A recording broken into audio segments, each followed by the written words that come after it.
Welcome back to That Dad Guy. It's July the 30th, 2021, and today is the 6-month anniversary of doing That Dad Guy Answers every week.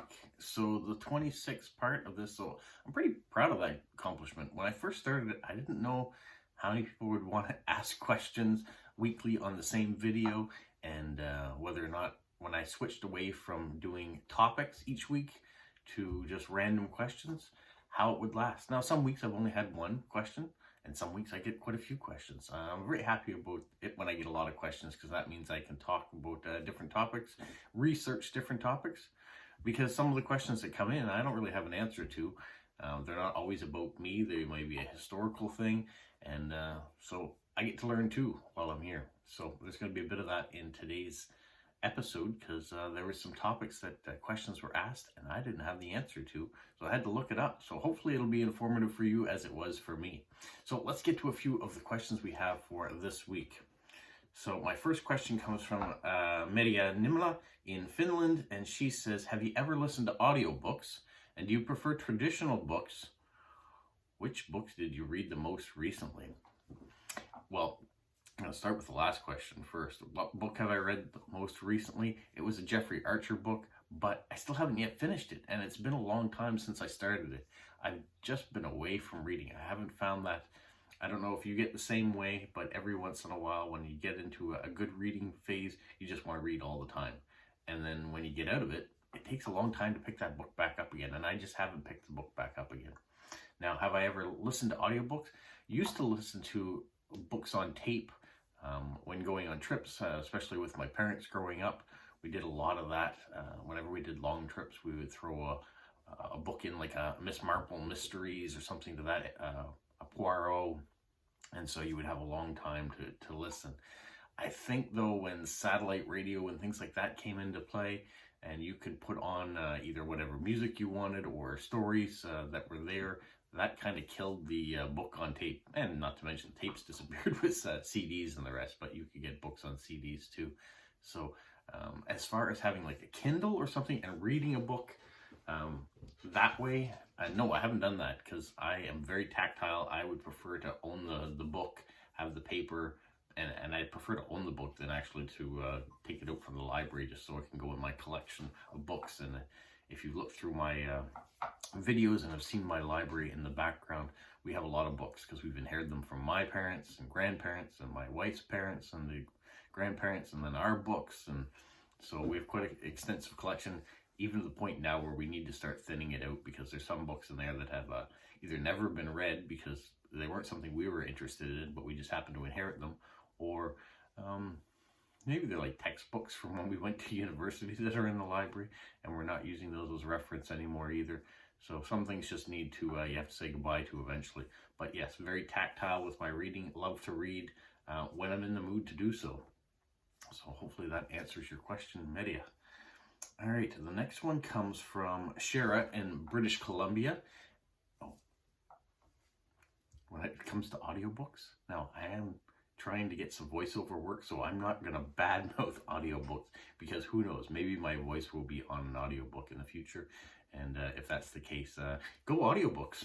All right, now back to Shara in British Columbia. She says, have you ever been in a natural disaster or helped in relief, aids in one? So no, I've never been in a natural disaster here. We have the occasional earthquake, but they're like 3.1. There's stuff like, oh, didn't even notice that the house moved. And because we're on a kind of fault line up this way on the East Coast, but it's not a very active one. It's not like the Western fault lines. I have been in blizzard conditions, so that kind of relief. We had 5 feet of snow fall in 1992 here in Moncton, and it all fell within 3 days, and so the city was actually closed down.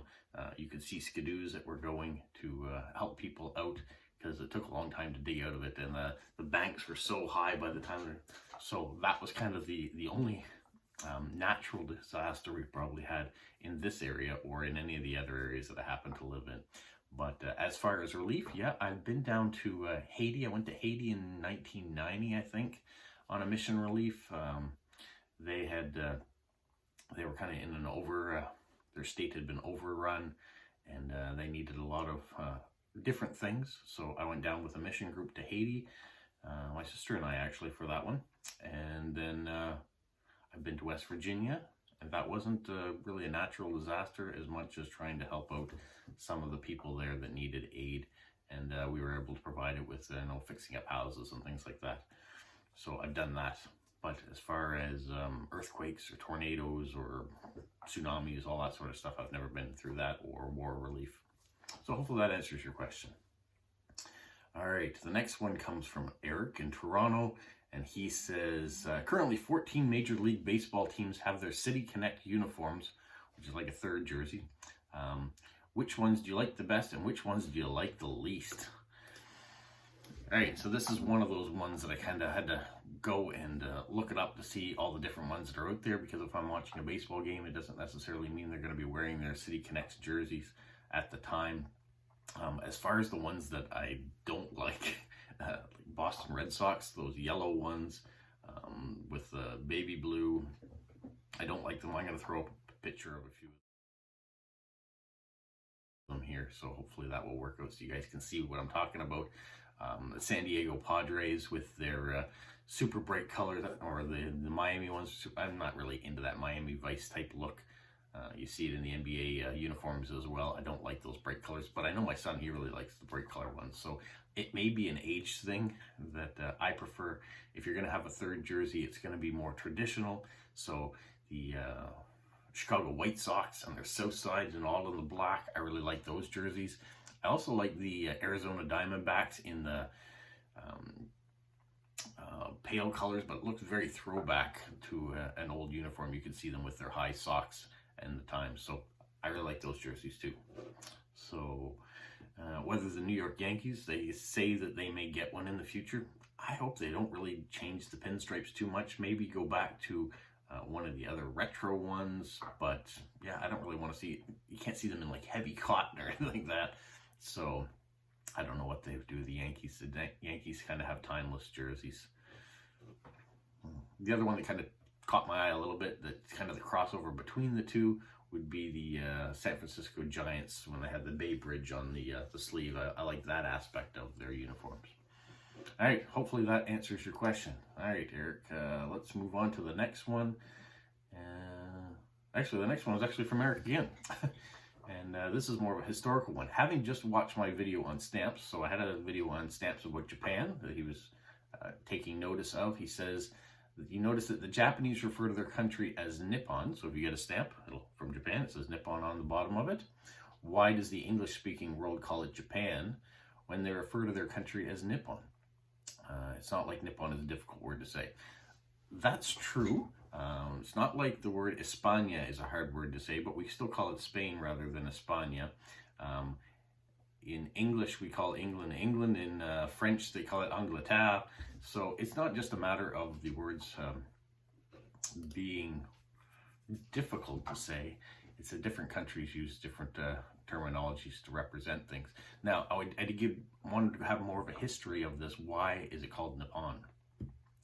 So in the early days, China referred to Japan, and I guess Japan used to them as wa, that had characters. Wa kind of meant submissive. So Japan really didn't like that either. And they slowly started to change it to Yamato, I think, something very similar to that. But then it got built up, and they started calling them Nihon or Nippon, which means rising sun. It kind of translates into the land of the rising sun. It was also kind of a slap back at China to say that we get the sun first before you get it. Everything starts here and then goes to you. So there was a bit of that in my research for it. Where Japan actually comes from, it comes from Malaysia and Indonesia. So their translation for the word Japan was picked up there. It's just slightly different than Japan, but sounds almost identical to it. So when the Portuguese missionaries started to come over to China and Japan, they picked up on the Malaysian word for it. And so that's where the word Japan originated from. So it's not actually an English derivation as much as it's a Portuguese derivation of how they pronounce their country. The reason I keep looking back in here is I want to try to find the Malaysian. They called it Jepang, so Jepang, or Jipang, or Jepang, Jepun. So that's where in 1577 the Portuguese kind of heard the term about Japan and made it into their own, and now that's why most of the world refers to it as Japan or Japon. So that's the French word for it, but we don't call it Nippon. So we could have, and maybe we should, but just like any other country, you use the term for your English. We call it Germany, not Allemagne, which is the French for it, or Deutschland, which is on their stamps, so that's what they call it. Sometimes we English change things for our own benefit, and maybe that's what to learn from it is that the words we use can differ, but as long as they mean the same thing, that's great. And so yeah, so there's some interesting history there. I didn't realize that they were called submissive early on, Wa, by the Chinese. I had heard that I did know that they were the land of the rising sun, as you saw during the First World War when their flag was the white with the red sun and the red solar flares that came off of it. So we knew it was rising sun back then, but I hadn't realized that it was created as the rising sun as kind of a slap back at China to say, you know, we're not submissive. We're actually we get things first, and the world shines on us before it shines on you. So that was kind of interesting to read about. So thanks, Eric, for that historical question. It was a real good one. All right, the last question I have comes from Lila in the United States, and she says, have you ever met cute dogs or pets on your postal route? Which ones touch your heart? So yeah, I see lots of dogs and cats on my route. That's about the only animals I really see. I mean, I have seen horses and things when I worked in some of the rural areas, and you see farm animals and all the rest like that when I'm traveling. Might be a bit of a sad story, but I had a really cute dog that was on a farm that loved dropping off parcels there, always super friendly. He used to hang around with his horses and go around. And one morning I got up to go to Sackville, and I got to work. I was training someone at the time, and we went out to train, and as we went up the highway, we saw where there was smoke, and unfortunately there was a big barn fire at this place, and all the horses were lost, and the dog that I loved was in that barn and didn't get out. So it became a very quiet ride for me and my trainee. Took me a little while to get over that loss, but yeah, so sad story. But when I think of animals, I think of that dog a lot because he was super friendly to me, and not all the dogs on my routes have been friendly, and it's just something you have to know. The animals are protecting their homes, and when a stranger like a mailman shows up, they don't know that they're there to bring you their owners a gift, or their people a gift. So yeah, as far as other animals, I don't know, all animals are kind of cute. I got a hedgehog after all, so it's a little different. It's a stranger animal. Okay, that's all the questions I have. So this is the point in the video where you watch to the end, and then you start typing out your questions for next week. So hopefully there's going to be a whole bunch of more great questions in there. Maybe there'll be some more historical questions that I can do some research on and try to get you some answers. And who knows? Every week is a mystery. I'm glad that we've made it 6 months every week. It's a good testament for me to say that, you know, I'm continuing to put out content, and putting out content that people seem to enjoy because you guys are continuing to respond to it. If I got to a week where there were no questions, then I would assume that you guys no longer wanted this style of a video anymore, and I probably would stop making them. So 6 months in, every week you guys are giving me at least a question, and sometimes multiple questions. So thank you so much for that. Now, the rest of today, I think I'm going to go to Victoria Park because there is a craft fair on. So I want to document that, so you get a chance to see another festival or another fair that's going on in Moncton. The other big thing that's happening here in town right now is a U23 soccer/football meetup. And we have Sunderland FC, who's traveled from England, who were over here playing. Yesterday it was Montreal FC against Sunderland. I know we have New Brunswick Team All-Stars, which it makes up of Mount Allison University, University of New Brunswick, and Université de Moncton. Those three universities, star football players or soccer players, are all making up Team New Brunswick All-Stars. So they will represent us because we don't have a football club here for Moncton. So yeah, it's kind of nice for the city to have that over the next 5 days. I guess they'll be having matches or friendlies here in Moncton at the University of Moncton Stadium, at the Blue Cross Stadium, or Medavie Blue Cross Stadium, whatever they happen to be calling it today. So hopefully you will enjoy whatever comes out next.